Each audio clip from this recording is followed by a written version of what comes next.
अभी सब्सक्राइब करें हमारे चैनल माँ दुर्गा म्यूजिक को और साथ में बेल आइकन जरूर दबाएं ताकि ऑल नोटिफिकेशन आप तक जल्द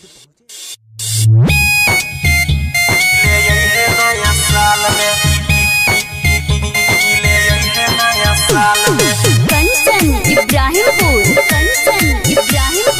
म्यूजिक बाय रोशन कुमार।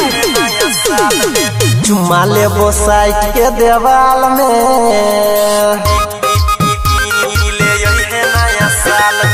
चुमा लेबो साइड के देवाल में गे जान मिले यही नया साल में। चुमा लेबो साइड के देवाल में गे जान मिले यही नया साल में। वही नया साल में गे यही नया साल में, वही नया साल में गे यही नया साल में।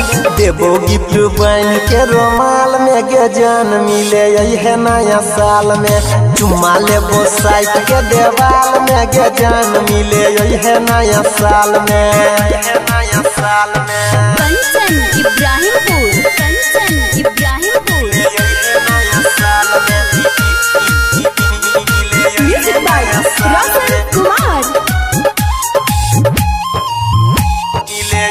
नया साल में अभी हम तू पहन के फराक बॉडी पियर, सबका से पहले विश करी है न्यू ईयर।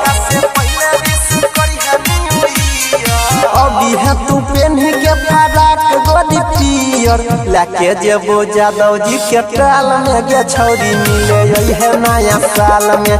चुमा लेबो साइड के देवाल में गे जान मिले यही नया साल में। कंचन इब्राहिमपुर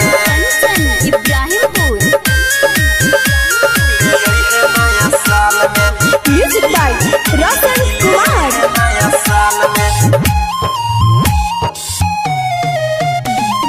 कहियो नहीं हमारा तो दिल से निकाली है,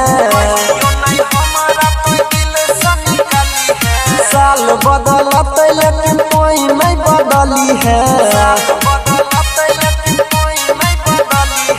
कहियो नहीं हमारा तो दिल से निकाली है। अनिल सनी रहे छौ बेहाल में गे छौरी मिले यही नया साल में। चुमा लेबो साइड के देवाल में गे छौरी मिले यही नया साल में। वही नया साल में गे यही नया साल में, वही नया साल में गे यही नया साल में।